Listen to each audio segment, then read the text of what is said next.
La comodidad de tu hogar. ¿Aló? Doctor, buenos días.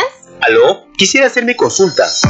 Ya está al aire tu programa. Consulta sin salir de casa. Consulta sin salir de casa.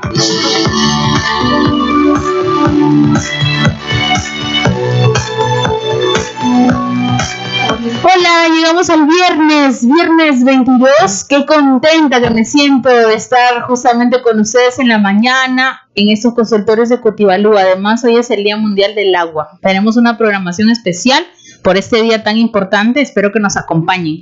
Bueno, pero ahora es momento de los consultorios de Cotibalú. Hoy nos acompaña la doctora Jacqueline Espinosa Ortiz. Ella es jueza del Cuarto Juzgado de Familia de Piura y viene a conversar con nosotros nuevamente a incidir sobre este tema de violencia hacia la mujer. Doctora, ¿qué tal? ¿Cómo le va? Muy buen día. Gracias por la invitación y también al programa de acceso a la justicia, que por intermedio de ello estamos llegando a las personas, ¿no? a la población, ¿no? Así es. Bueno, si ustedes tuvieran alguna pregunta, ya saben, 34-2802, 950-210464. Tipos de violencia hacia la mujer es lo que vamos a conversar hoy. Pero primero quizás podríamos indicarle a nuestros oyentes a modo de repaso a qué definimos como violencia. Violencia es todo acto que produce, puede ser una agresión física o una agresión psicológica, además una agresión sexual, una agresión de tipo laboral. Y lo que sí quería inculcar en este caso es que a partir del 8 de marzo ha entrado en vigencia unas modificaciones al reglamento de la ley mediante Decreto Supremo 004-2019, donde precisan más actos de violencia, ¿no? Como por ejemplo el tema del acoso sexual, la trata de personas, la violencia obstétrica, la explotación sexual, la violencia en conflictos sociales, la violencia en conflictos armados, la violencia a través de las tecnologías de información y comunicación, la violencia por orientación sexual, la violencia contra mujeres indígenas y originarias, la violencia contra mujeres afroperuanas, la violencia contra mujeres migrantes, la violencia contra mujeres con virus de inmunodeficiencia humana, la violencia en mujeres privadas de libertad, violencia contra las mujeres con discapacidad, y deja abierto a más tipos de violencias que pueden suscitarse con este tipo de víctimas, ¿no? Entonces ahí se ha ampliado el tema de violencia, ¿no? Solamente no tenemos la económica y patrimonial, como le repito, también está la sexual, la laboral, la violencia, la laboral a través del acoso laboral, la violencia física, que puede ser cualquier tipo de conducta, puede ser empujones, cachetadas, puede ser golpes, jalones, que en el caso de los menores, en el caso que en el juzgado donde yo trabajo, pues vemos tipos de violencia hacia menores, hacia niños. Puede ser la psicológica, que los insultos, las amenazas de agresión también son violencia psicológica, todo tipo de palabras soeces que denigran la indignidad como mujer, ¿no? Uh-huh. Todo eso se amplía con esta modificación, muchas cosas más para el tema de la violencia, ¿no? En todos los tipos que usted mencionó, me he quedado con varios que no entendí. ¿Violencia obstétrica? Sí, supongo que la violencia obstétrica está relacionada pues a las mujeres que de cierta forma, asumo yo, embarazadas, no lo precisa exactamente, no conceptualiza, uh-huh, pero asumo que debe ser las mujeres que están embarazadas de cierta forma, son maltratadas tal vez por una persona del servicio médico, de que no tienen seguramente la atención correspondiente, no las atienden correctamente, porque no veo otro tipo de maltrato, porque si fuera por un tema de pareja y está embarazada y lo maltrata, es una agresión física, ¿no? Asumo que debe estar relacionado con el ámbito médico, ¿no? Es decir, que si yo voy a un centro de salud y la obstetriz no la atiende, o me la trata mal, ay, claro, por ejemplo, se ve en hospitales, que a la hora que vas a dar a luz te hablan feo, te hablan fuerte, y he podido yo presenciar, ¿no? Y la misma doctora te dice, puja rápido, ponte fuerte, o sea, cosas que no, o sea, eso ahora ya yo lo puedo denunciar. Lo puede denunciar, así es. O sea, yo digo que es mucho más amplio ahora con estas modificaciones, abarca mucho más tipos de actos de violencia, ¿no? Esto de la violencia en las redes sociales, algo escuché, quiere decir que si alguien me está quizás acosando por Facebook, cualquier tipo de medio de comunicación, por mensajes de texto, agresiones a través de la publicación en Facebook, como usted dice, también puede denunciar ese tipo de actos. Y nosotros generalmente vemos personas que denuncian porque son por los mensajes de texto que les llega o porque publicaron, incluso en el caso de los menores, de niños y niñas. Hemos visto ese caso ahora que tenemos una contravención porque las niñas estaban involucradas en un caso de trata de niños, ¿no? En colegio, y hicieron una publicación de las imágenes de las menores. Ahí hay un tipo de violencia. Si bien es cierto, la menor puede estar relacionada tal vez a la investigación penal que se le va a iniciar en su momento, pero eso no puede dañar su imagen, ¿no? Los menores están protegidos. Entonces, ese es un tipo de violencia hacia las niñas, ¿no? Que merece protección. Y esto de los pack, que se llaman las fotos íntimas que circulan por redes, si es sin mi consentimiento, definitivamente también es un tipo de violencia, ¿no? Claro que sí. Si no hay consentimiento de la otra parte o de la parte involucrada en las imágenes que se están exponiendo, puede ser denunciado, ¿no? El acoso callejero. El acoso callejero, muy pocos casos hemos tenido a nivel de juzgado, de familia, como pero sí han habido personas que han denunciado, chicas, mujeres, sobre todo se da en mujeres, que por terceras personas, porque generalmente se da entre parejas, ¿no? La expareja, que ya termina la relación y la empieza a seguir al centro laboral, a la calle, donde vaya, ¿no? Esos casitos sí hemos tenido. En agravio de terceras personas que no hay un vínculo ya sea de parentesco o sentimental, no hemos tenido, no he visto al menos casos, pero también puede darse y también pueden ser denunciados ese tipo de acoso, ¿no? Callejero, como usted le llama. Sí, yo para venir a mi trabajo tomo el mismo camino todos los días, y en una esquina me espera una persona diariamente para decirme de groserías o de, cosas vulgares. ¿Puedo yo denunciar esto? ¿Cómo me protege la justicia? Claro que lo puede denunciar. Puede denunciar, lo ideal sería denunciar, pero el punto ahí dificultoso, diría yo, para poder identificar a la persona, si no es si en ese momento, yo aconsejaría que si en un momento hay una policía o alguien ahí en el área donde está, llamarlo para que pueda ser detenido en todo caso en ese momento, o consignar los nombres, por lo menos que le tomen los nombres, los datos de esta persona, si es que usted no lo conoce, si es que no lo conoce, claro está, y poder así dictar unas medidas de protección dirigidas a esa persona, porque a veces han llegado casitos donde no se identifica, o sea, dice, sí, me está siguiendo, pero no lo conozco. Entonces, ¿a quién notificamos nosotros esas medidas? ¿A quién van dirigidas esas medidas de protección? No podemos dictar medidas cuando no se sabe quién es el denunciado, quién es el agresor. Entonces, sí sería bueno que en ese caso, a tratar en lo posible de identificar a esa persona, porque si ya está todos los días ahí algo, ¿no? Debe tratar en lo posible de investigar o saber, mira, esta persona se llama, identificarlo y así poder poner la denuncia. Pero al margen de eso sí sería bueno sentarla, por lo menos, ¿no? ¿Por qué? Porque por lo menos ya sabemos que hay un indicio ahí, pero para dictar las medidas nosotros como jueces de familia sí nos hace dificultoso, porque no sabemos a quién va dirigida, ¿no? En caso de que no se pueda identificar al agresor. ¿Podría yo tomar una foto de repente? ¿Con esa foto ir? Exacto, también puede tomar una foto si tiene la mano un celular y toma la foto, y en la comisaría yo creo que tienen un sistema para poder verificar o determinar quién podría ser, o a través de RENIE, ¿no? Pero bueno, sería lo más factible, ¿no? Pero muchas veces no llegan al agresor, ¿no? Cuando no se identifica, cuando no se conoce. Si se logra identificar a esta persona, ¿qué medidas me ofrecen? ¿Orden de alejamiento? Claro, usted pone la denuncia. La denuncia puede ser interpuesta en el juzgado de familia. También tenemos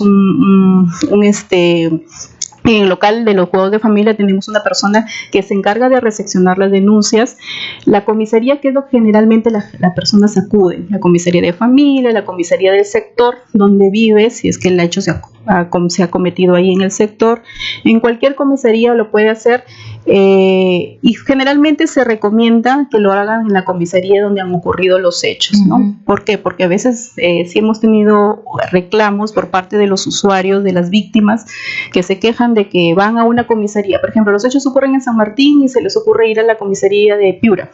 Y entonces Piura a veces no los quiere recibir la denuncia. Dicen, no, pero esto no es mi competencia, ¿no? No es mi competencia, por favor vayan a la comisaría de San Martín. Los vuelven a regresar. Entonces ese es un tema de que también causa malestar para la víctima, y muchas veces, a veces ya en el camino se desaniman y ya no denuncian, ¿no?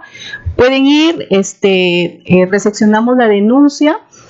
Las medidas de protección que ya dictamos nosotros, como usted bien lo ha dicho, es una medida de protección de alejamiento o distanciamiento a ciertos metros de distancia, y las conductas prohibitivas de no volver a insultar o agredir o acosar, ¿no? Realizar palabras que tengan contenido sexual, ¿no? ¿Qué pasa cuando esta orden de alejamiento no funciona? Ya, si incumple las medidas de protección, ¿no? El agresor, entonces la persona puede denunciar nuevamente los actos de violencia, y nosotros lo que vamos a hacer como jueces de familia, que esa es se puede decir una modificación que he hecho, o una aclaración que está haciendo la ley que hace poco les ha mencionado, que ha entrado en vigencia a partir del 8 de marzo, es que el juez que dicta las medidas de protección, las primigenias, con esta nueva denuncia lo que va a hacer es ampliarlas, modificarlas, o las sustituye por otras que pueda dar efectividad, ¿no?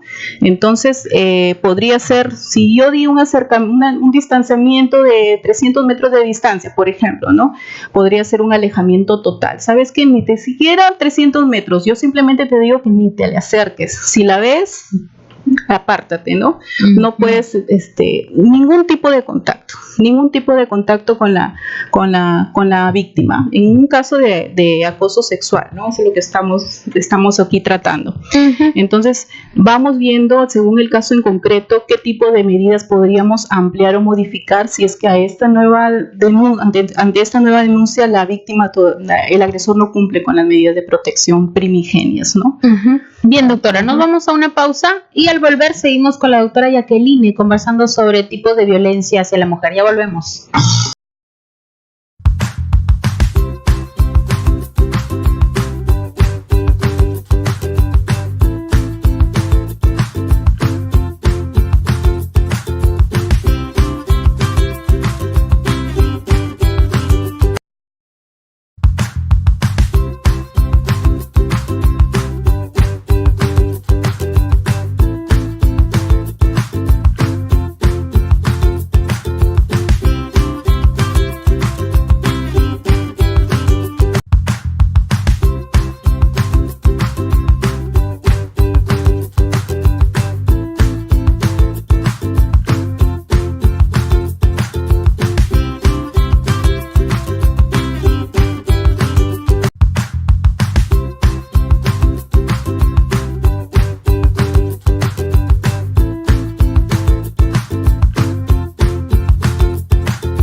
estamos con todos ustedes de regreso después de esta breve pausa. Seguimos con la doctora Jacqueline Espinosa conversando sobre tipos de violencia contra la mujer. En el tema de la violencia psicológica, muchas mujeres no denuncian porque piensan que, bueno, de repente no es algo tan grave, bueno, es un insulto, dirán, no, bueno, ya. Pero sin embargo deberíamos tomar un poco de conciencia de que así se empieza, ¿no? Digamos que se empieza, luego ya se pasan los golpes, y luego ya. Así es.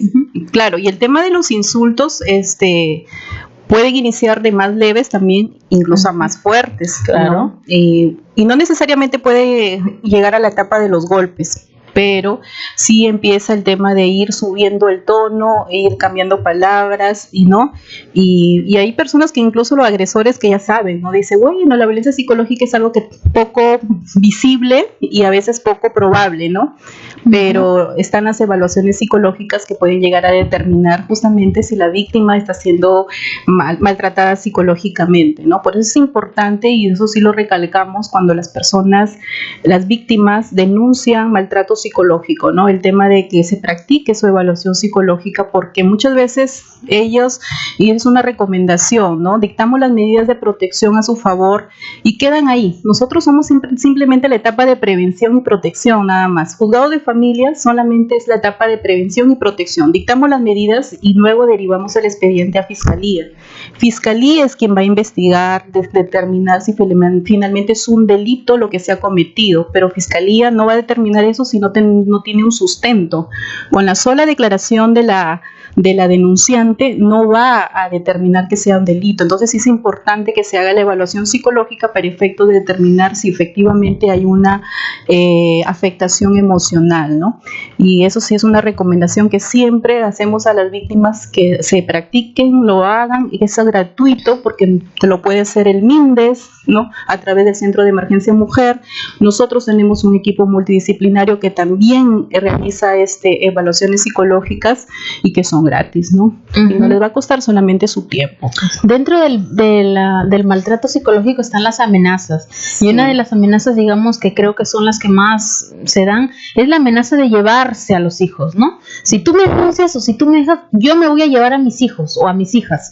Entonces decimos, no es secuestro porque su papá se dice, ¿no? Entonces, ¿me podría explicar un poco cómo podría ser una mujer cuyo esposo le dice que se va a llevar a sus hijos? Claro, ahí en esos casos que sí hemos visto y identificado que hay incluso personas o víctimas que denuncian justamente porque tienen miedo a las amenazas de llevarse a los hijos por parte de los agresores, ¿no? Entonces le decimos, mire, usted en principio le recomendamos, ¿no? Porque eso es algo que no podemos obligar a alguien, ¿no? Usted tiene que accionar en la vía correspondiente para poder interponer su demanda de reconocimiento de tenencia. No le podemos dar como medida cautelar en las medidas de protección una tenencia provisional, porque eso no está regulado para el padre que tiene el hijo, está regulado para el padre que no tiene el hijo. Entonces yo, como padre que no tengo el hijo, pido en mi medidas de protección en la violencia, por favor que me entreguen al menor, porque este menor está siendo agredido, porque hay un peligro que el menor continúe viviendo con este progenitor o esta progenitora. Entonces pido eso en la medida cautelar. Y a veces muchas personas piensan que denunciando ese tipo de amenazas va a adquirir una respuesta por parte del juez de que voy a entregar al niño. No, nosotros no, ese tipo de medidas, cuando el padre, ese progenitor quien está siendo, es la víctima y está siendo y es quien tiene al hijo, no podemos dar eso. Recomendamos que inicien un proceso de tenencia, de reconocimiento de tenencia, y si hay insultos de por medio, obviamente dictamos las medidas correspondientes, pero en relación a que cómo puedo hacer para que el padre no se lleve a mis hijos, entonces eso es la recomendación. Inicien su proceso de reconocimiento de tenencia, porque a través de una denuncia por violencia no podemos decir te doy la tenencia, porque eso no está regulado en el Código de los Niños y Adolescentes. Está regulado, como le repito, para al padre que no lo tenga. La tenencia tenencia provisional como medida cautelar, que sí podemos dar las medidas cautelares en los procesos de violencia, alimentos, régimen de visitas provisionales, eso sí nos faculta en un régimen. Y lo otro que sí he estado viendo, que es una modificatoria que a partir del 8 de marzo ha entrado en vigencia, es que nosotros, si nosotros dictamos como medida cautelar en un proceso de violencia, en una denuncia de violencia, o alimentos, un régimen de visitas, una tenencia provisional, en el caso de alimentos señala de que tenemos que derivarlo al PAL letrado. O sea, damos una pensión alimenticia y lo tenemos que derivar al PAL letrado para que en el PAL letrado ya inicie el proceso de alimentos. Esa es una ventaja que ahora ya tiene la víctima que denuncia, por ejemplo, ¿no? Denuncio actos agresivos, entonces que implican un retiro del hogar. No, entonces el señor se aparta. Entonces, ¿qué hacemos nosotros? La ley dice que nosotros podemos otorgar una asignación de emergencia como pensión, pero es una única asignación de emergencia nada más. Entonces, porque muchas mujeres no denuncian justamente porque como dependen económicamente del hombre, se quedan calladas y dicen, ¿y ahora qué hago? Si lo denuncio y lo retiran del hogar, ¿y cómo voy a hacer con los alimentos? ¿Con quién? El señor se aparta, no cumple con los alimentos, ¿y qué hago yo? ¿Cómo me quedo desamparada, ¿no? Y mérito a esa situación es que la ley ha establecido, bueno, se le puede otorgar una asignación de emergencia y mientras tanto, mientras inicia su proceso de alimentos ante el juzgado de PAL letrado, que es totalmente gratuito, hay formatos para que puedan iniciar su proceso de alimentos o a través de los consultorios jurídicos gratuitos, ¿no? Ahora la ley también se ha puesto en el supuesto de que si yo otorgo una medida cautelar dentro del proceso de las medidas de protección, una pensión alimenticia, esa es como una medida cautelar. Entonces derivo el expediente a PAL letrado, ya está dando más facultades al juez de familia para que el PAL letrado ya empiece e inicie su trámite como un proceso de alimentos. Entonces hay una mayor protección, ¿no? Entonces, yo creo que eso ya está avanzando un poco más, pero y eso lo hacen con la finalidad de que pueda haber muchas personas, puedan ver víctimas que puedan denunciar, porque la vez pasada escuché a la ministra de la Mujer, bueno, anterior ministra de la Mujer, porque ya han cambiado el gabinete, mencionaba de que solamente, mira, tantas denuncias que se presentan a nivel nacional, nosotros llevamos por el expediente 2000 y solamente es el 29% de mujeres que denuncian. 29%, yo me he quedado así, o sea, imagínense el porcentaje tan bajo que no, del 100% solamente el 29%, y yo creo que muchas veces es por el tema de la dependencia económica, ¿no? Y la ley está dando esas aristas para poder proteger. Eso que acaba de mencionar hace un momento, lo de la asignación de emergencia. ¿Me puede ampliar un poquito qué es? Claro, es un monto dinerario que ha establecido la norma que se modificó, salió en vigencia en septiembre del año pasado, donde se establecía de que para efectos de poder proteger a las víctimas y a sus hijos, de ver también hijos de por medio, se le puede otorgar una asignación, un monto de emergencia, para efectos de que yo interpreto de que es para los casos de que hay un distanciamiento del agresor, dictamos como medidas de protección el retiro, el distanciamiento, entonces no va a haber un contacto, ¿no? Directo, y a veces muchos de los agresores se molestan y ya no se apartan, ¿no? Y ya no tienen contacto con la víctima, o a veces es necesario el alejamiento, que no tenga contacto con la víctima. Entonces, ¿cómo queda el tema de los alimentos, ¿no? Entonces, para efectos de no desampararlos, entonces se le da una asignación de emergencia. ¿Quién es de ese monto? ¿El mismo agresor? El mismo agresor. El agresor. ¿Inmediatamente puesta la denuncia? ¿Cómo es? En las medidas de protección que se dicta, es ahí donde se le requiere al agresor que cumpla con pagar un monto que lo determine el juez. En tanto sale ya la pensión fija. Exacto. Y paralelamente se le recomienda también a la señora, pues, para que pueda iniciar su proceso de alimentos. Pero ahora ya con esta modificatoria de marzo, ya podemos fijar una pensión y derivarlo al PAL letrado para que se continúe el trámite del proceso de alimentos, ¿no? Bueno, venía otras preguntas, pero estoy viendo que ya es tiempo de culminar. Y solamente me queda agradecerle, doctora Jacqueline, muchas gracias. No sé si quisiera dirigirse a todas las mujeres que están quizás pasando por un caso de violencia y que no se animan a denunciar. Claro, atendiendo pues al bajo porcentaje que existe en cuanto a las denuncias de las víctimas, lo único que me queda decirle es que las mujeres debemos denunciar actos de violencia, cualquier tipo de violencia, no tengan la desconfianza de que no van a obtener una respuesta. Sí lo van a hacer, ¿no? Si bien es cierto, habrán casos que lamentablemente se nos ha salido de las manos, no ha sido la medida de protección la efectiva, porque yo he tenido casos de medidas de protección que he dictado hasta el retiro. El caso del restaurante Maná, por ejemplo, ¿no? Se le dictó medidas de protección del retiro, alejamiento, y casi mata a la mujer hace poco, el agresor. Entonces, hacemos lo posible con las medidas de protección. Protegen hasta cierto punto, sí, ¿no? Uno nunca sabe con las personas, con los agresores, qué tipo, emocionalmente cómo están, ¿no? Pero tienen que denunciar porque finalmente van a tener una protección. Si hay un tema de dependencia económica, como ya les he explicado, pueden obtener una asignación de emergencia, pueden obtener una pensión de alimentos provisional para que puedan ustedes puedan sustentarse mientras dure su proceso de alimentos, mientras se encuentre alejado el agresor. Denuncien porque es importante para su vida, para la vida de sus hijos, y así evitar más casos de feminicidio o de agresiones que llegan incluso ya al hospital, ¿no? Porque muchas agresiones también ha habido que han llegado también al hospital. Felizmente no atentado contra la vida, pero lo más importante es denunciar. Bien, doctora Jacqueline Espinosa estuvo con nosotros. Ojalá pronto la podamos volver a tener por aquí. Gracias, doctora. Gracias también. Desde